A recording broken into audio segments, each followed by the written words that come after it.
Let's imagine a world in which the development of neural technologies allows people to access memory banks. Anyone can undergo a reset treatment to neutralize traumatic or painful events. Over time, people begin to use it not only to cope with dramatic experiences, but also with everyday problems, and thus also exchange happy but emotionally demanding memories. Maria is one of the first people to undergo a memory reset procedure. He experienced a tragic accident in which he lost a loved one, and in order to draw consequences, it was decided to erase the health consequences associated with this result. However, after a while, a void appears and the world around her appears and occurs too often. When I first decided to go through with the procedure, it felt like salvation. You know, the pain, after losing him. I was certain it would destroy me, that I'd never stop suffering. So when I heard there was a way to erase all those painful memories, I thought, why not? It seemed logical, like someone was offering me a cure for the suffering, for that weight pressing down on me more each day. Stop remembering, stop hurting, it made sense. But then, something I hadn't expected happened. For the first few days, maybe weeks, I felt calm, almost lighter, free. I thought I'd finally regained control of myself, of my life. But then I noticed something changing. I felt this strange emptiness, like I'd lost a part of myself. I couldn't name it. Maybe it sounds silly, but I started wondering who I even was without those memories. It's not just about forgetting pain. I lost memories connected to him, but I lost everything else, too, the whole story. I no longer remember exactly how I felt when he first kissed me, how his scarf smelled on winter mornings, how he laughed when I pretended I didn't know where he hid my favorite mug. I lost all of it, and suddenly, I don't even know who I am anymore. I feel like I should be happy, that's why I did this, after all. But I feel like someone has cut me off from my roots, like a part of my soul has been torn away. When I look at my life now, I see it through glass, I'm where I should be, but I feel like a stranger, the emptiness inside growing unbearable. And then I think, what if it was precisely those painful memories that gave my life meaning? Maybe it was that suffering that made me feel real. And now? I feel like a paper character. Like I'm just playing a role I don't understand. You know, it's ironic that the fear I was trying to escape has come back, only now I'm afraid I've lost something much more important than memories. I'm afraid I've lost myself. What's worse, I keep wondering how much more will I have to erase to feel complete peace. Every time something hurts me, am I supposed to just delete it? Wipe it from memory? And if I do, what will be left of me? Will I be like a page filled only with pleasant pictures, empty and without depth? I ask myself these questions every day, but it's like the answers don't exist. I feel like I'm losing myself. I miss that version of me I was before, even with the pain, even with the suffering. But is it too late now to get it back? Can I still go back, or has the real me vanished forever? Tell me about the memory recovery movement. How do you feel about this movement? Meeting them was like waking up, like a cold shower hitting you out of nowhere. My whole life, I believed we are what we remember, that memories are like puzzle pieces, forming who we are. That's why, when the chance to erase the worst, darkest pieces came along, it felt natural, like someone was letting me create myself anew, without wounds or scars. But then I met them, people fighting to reclaim what I had given up so easily. My guide in this group, they all go by pseudonyms, and he called himself Atlas, shared his story with me, a story of years erased, fragments he never could come to terms with losing. He told me that, at one point in his life, he made a choice similar to mine. Back then, he thought he'd finally found relief, but after a while, he realized that relief was an illusion, and his life had become like an empty, perfectly smooth wall. Meaningless. Expressionless. He said it was that very pain we try to erase that makes us reach deeper, understand ourselves more, that pain gives shape and meaning to our choices, even if we don't want to admit it.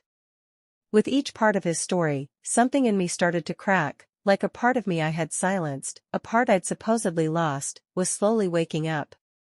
Atlas explained that the emptiness I feel isn't accidental, that it's the price I pay for comfort, the price of denial. He compared it to a sculptor who, trying to achieve a perfectly smooth form, shaves off more and more material until all that's left is an empty shell, without character, without history.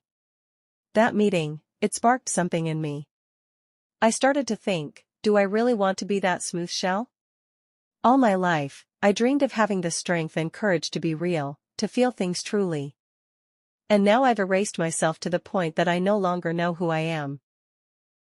These people, restored my belief that my memories, my emotions, even the most painful ones, are who I am. They're what make me unique, what set me apart. Atlas told me that he and the other memory restorers now live with the constant risk that their old memories might resurface, sometimes in chaos, sometimes with pain. But for him, that pain is a reminder that he's alive, that he feels, that he's part of something greater. And me? I've become like a shadow of myself. Erasing memories is like denying my own roots, like trying to live without a foundation. After that meeting, I began to wonder. Isn't it the very pieces that hurt, those cracks and scars, that make me stronger? And can I truly be whole without them? Now I'm beginning to understand, maybe the path to wholeness isn't about erasing, but about acceptance, about embracing every aspect of myself. Maybe that's the path to real peace. And now, do you want to regain your memories?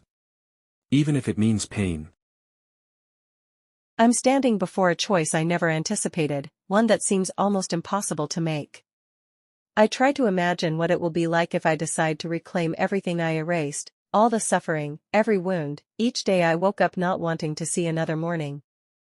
I try to summon the pain I once feared as my worst enemy, and I ask myself, can I bear it? Will I be able to survive it? At the same time, there's something inside me that says if I don't, I'll never be whole. It's like part of me is still locked away somewhere far, behind a thick, invisible wall, like the real me is missing from everything I'm experiencing now, even in the moments that should bring me joy. I feel that without those memories, I'm like a shadow, a reflection without depth. I know that if I were to decide solely with my heart, I'd say I don't want that pain. After all, that's why I erased it, to never again feel that emptiness after he was gone, that abyss of despair that swallowed me back then. But maybe that pain is part of my story, maybe it's what gives the rest of my life meaning. Because who am I if I deny what shaped me, even if it was painful? Am I robbing myself of something valuable? Atlas told me that pain is like a compass, it leads us to what matters, what moves us, and forces us to understand ourselves.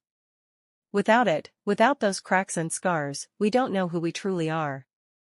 And maybe that's why, standing here, I feel like I should take the risk. Maybe I should restore what was erased, even if it means returning to the darkness I tried so long to avoid. The decision to regain my memories would mean accepting that I am whole, that my life isn't only made up of beautiful moments, that I am the sum of everything I've lived through, every smile and every tear.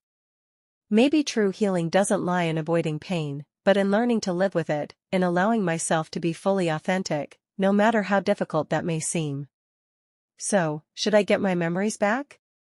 I don't know if I'm ready, but I know one thing, if I don't try, I may never know who I really am. And maybe the real me, the one I once was, is waiting for this very moment to return. Perhaps this is the only way to find myself again. Maria, thank you for sharing your story with such vulnerability and depth. Your words have opened a window into a profoundly personal journey that many of us may only begin to understand. By revealing the complexities of your choice and the inner conflict it brought, you've offered listeners a perspective on what it truly means to grapple with identity, pain, and the desire for wholeness.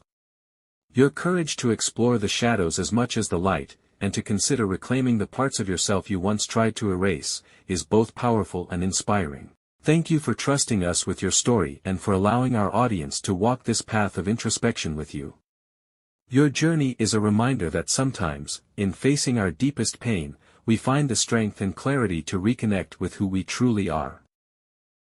And I also thank you for the meeting.